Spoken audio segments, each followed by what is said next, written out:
that's not afraid. I have a hurricane, listen to yourself, churn world serves its own needs. Dummy, serve your own needs, beat it up an ox beat, grunt, no strength, the ladder starts to clatter with fear, fight down, high wire and a fire representative. Happy end of the world, everybody. Oh my God, we are still here. We are still here. Well, you know, it could happen any time today. There's still time, I guess, huh? There's still time.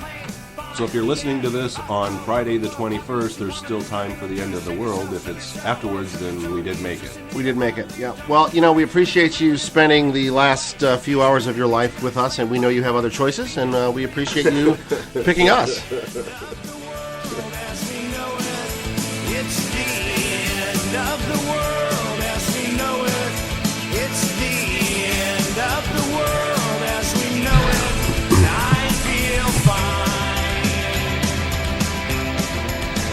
All right. Well, welcome to our third podcast. Still, the official name is the Chris and Lonnie Show until we come up with something better. How about, hey, I got a great idea. How about we call it It's Not the End of the World with Lonnie and Chris. The world. We could do that. We could. We made it through another day. We did. So, what's with all this end of the world stuff? I don't know. I'm sick of it, though. Yeah, I'll be glad when it's over until the next one comes along. It seems to be a recurring theme with our culture, and I don't quite get it. I was looking through some stuff, and there's been about 21 over the last 50 years of major predictions, and you think that after, you know, time after time of them being incorrect, you think people would not fall for the next one, but we always seem to. But having said that, there are some things that are pointing to the end of the world. You know, between the monkey wearing there was a monkey wearing a shearling coat walking amok in a Toronto IKEA. Then Pizza Hut released some perfume, which that's pretty interesting. And then Kris Jenner may host a daytime talk show. So those three things together may lead us to believe that the end of the world is near. Who is Kris Jenner? Oh, my Lord. Kim Kardashian's mom. Okay, Lonnie, you're out of the loop. I am out of the loop. I don't watch that crap. Well, that's hard not to. Cartoon Network and Nickelodeon, man. And then when the kids go to bed, Sports Center. Yeah, well, the last big one, if you remember, was, well, there's even been a few since then. But I remember Y2K. I mean, I just remember for years them talking about that, and then that all just came down, and I remember people being stressed about it, and then it was womp, womp, womp, womp, nothing. I think I still have my stockpile of batteries from Y2K. Yeah, well, so if we make it through today, we'll see when the next end of the world prediction comes. But so I guess I should go Christmas shopping. No, I didn't bother. You did?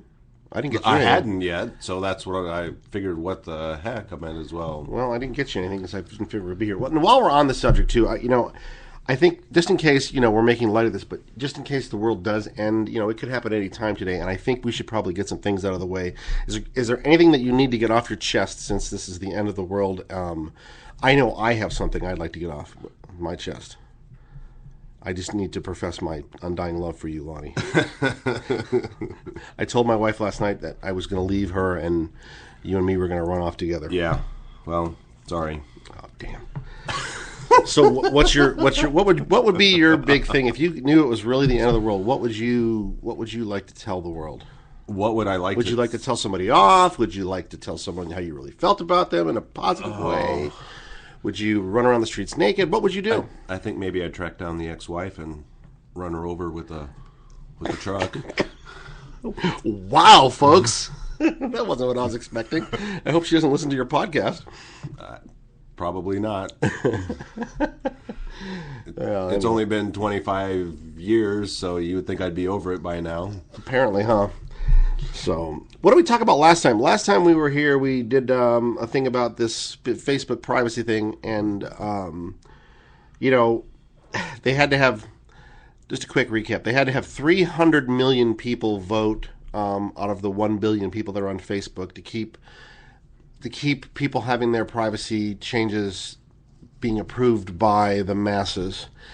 So they needed 300 100 million people to vote before they would even count the vote.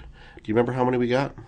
Wasn't it like 1 million. less than a million? Yeah, less than a million. Right around a million. Yep. So, it just goes to show you, how powerful our podcast is. Because, however, if they had done just a little posting about some rumor about it, because God knows that Morgan Freeman and dying and posting a status thing in your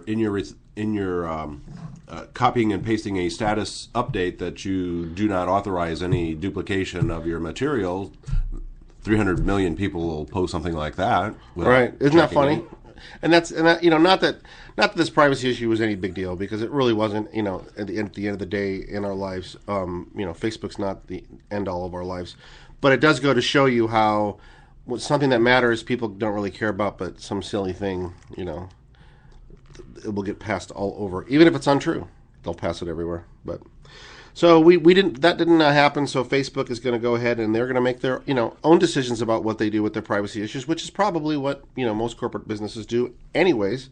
So no big deal. But you don't like it, don't play. And at the end of the day, don't say stuff that you don't want your mom to hear or you don't want to have to defend in a court of law. There you go. Just like you're standing on a street corner yelling it off the top of your lungs. That's how I treat my Facebook post. If I wouldn't do it yelling on a street corner, I won't post it on Facebook. So that's that. So you haven't done any Christmas shopping? No, because okay, I did do some. Did some for Ian. That was probably. We did pretty much got everything done for him. We have to go do a few more things over the weekend. Now he's finally getting to the age where he kind of understands. He understands a lot more than I thought that next year would be like the really cool Christmas, but he already gets Christmas. He already gets Santa. He runs around yelling Santa, Santa, Santa. He points at everything he sees: Christmas, presents, tree, snowman. He knows. He started singing Jingle Bells about 2 nights ago, which I thought was pretty cute. So it's going to be a fun Christmas. Wasn't he singing on the hayrack ride thing? Yes, I know. I have a video that I need to post that, actually. And we had a great time. For those of you here locally in Lake Havasu, a really good friend of ours has this hayrack ride, which we got invited to for the first time this year.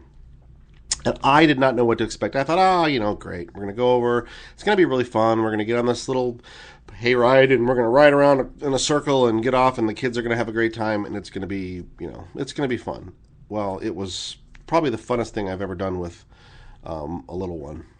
It was a lot of fun. Yeah, this was our second year. We were newbies last year, and was blown away again. We were invited, and there was all these people. It was a little bit more crowded last year than this year, but just the amount of people that are there, and then what they do is they've got an old tractor, and if you were down for the Pumpkin Fest and rode on the hayrack ride there, it pretty much the same setup.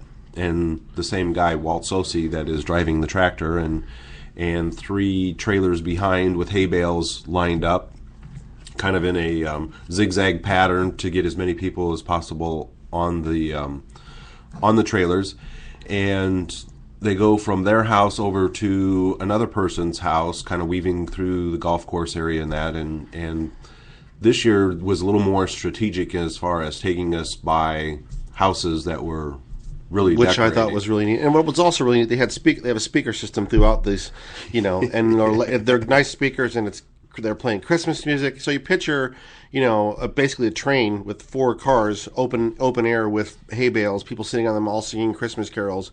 We had neighbors coming out, they could hear us coming down the street, coming out and waving. We had one lady in her robe out there waving. I was like, oh, Merry Christmas now, go put some clothes on. But that was really kind of neat. It really gave it the Christmas spirit, which is really neat right now. And we actually had to cross a major street, and they had spotter cars to block, because here's this tractor trailer pulling all these people across. It's quite a coordinated effort. Yeah, it was a very coordinated effort. It ended at another house where they stopped and everybody got off, and the kids apparently already knew what to do because they just took off up the hill. And by the time you got up there, there was about, I don't know, 6, 8, 10 tables with chairs lined up on both sides, end to end, with sprinkles and frosting and vanilla and chocolate frostings and with just sugar cookies, and kids got to decorate their own little masterpiece and eat it, have more sugar. And after they ate all that sugar, then they had a piñata that the kids stood up, shortest to tallest, which was kind of cute. Ian was the shortest, so he got to go first, and they all got to take a whack at it. And of course, when the candy spilled, candy came from all directions, and everybody got to leave with a big bag of toys and candy. And everybody got back on the little tractor, and we all went back and went our separate ways. It was really, really a super neat evening. It was fun. And I think what helps too is as you're outside, they've got a really nice backyard for the kids to run around and play. And it was just cold enough to where you felt like you were kind of in the season, but yet it wasn't so unbearable cold that you didn't want to be outside. Right. Thank God it was last week and not this week. Yeah. So is Ian, have you taken him down to see Santa yet? We've seen the Walmart version of Santa. We're going to do the real Santa this weekend. We're going to do that probably tomorrow. Then you working? What's your work schedule? We'll be off till Tuesday. Yeah, we're off Monday and Tuesday. I think my wife's working a little bit Monday morning for those last minute hair and nail touch-ups and. Well, jobs. We're looking forward to the holidays, and then after the holidays, we got our friends coming in from Europe, which we're going to have a blast. Every other year, we're supposed to rotate back and forth. They come here, we go there. We didn't make it last year, so they're coming back again this year. We're going to take a couple weeks and do some traveling, so it's going to be fun. We had breakfast with Santa at Adam's kindergarten class yesterday. How did that go? And it's kind of a cool little thing that the school does, and they have Santa come in, and everybody, all the parents kind of help pitch in and get stuff for breakfast, and then all the kids get to go in and sit on Santa's lap, and of course there's always a couple of them that as soon as they get on Santa's lap just become these stiff little quiet figures that won't say anything, do anything, and then the other ones that'll get up there and just yak yak yak yak yak. There was actually 2 kids yesterday, kindergartner, first grade, that specifically asked Santa for iPads. How old were these kids? 5, 6, 7 years old, asking for iPads. Oh, that's interesting. And then when they got off Santa's lap, then they pull out their cell phone and text their parents that, "Hey, I've gotten an iPad coming." It's in the hole. It's in the bag. Wow. Well, Ian's not getting an iPad yet. But Yeah, either am mine. well, apparently you weren't a good boy, Lion. Apparently not. The elf on the shelf or Jingles has had mixed reports this year. Well, okay, guys, we just wanted to come to you one last time before the end of the year. We'll probably take a little bit of a break because of vacation time and that type of stuff, but who knows? Maybe we'll do a remote podcast sometime, providing the end of the world doesn't happen sometime today. So if it does, we'll never see you again. If it doesn't, we'll be here in a couple of weeks. It's the end of the podcast, and we know it. Oh, we didn't thank our sponsors. We are like the worst radio hosts in the world. How are we ever going to get Kellogg's to get behind this show or Nissan? It was right here in big letters. Thank our sponsors. We'd like to thank our sponsors, Chicago Title and First Cal Mortgage. All right, people. Talk to you next year. Merry Christmas, Happy New Year. Merry Christmas.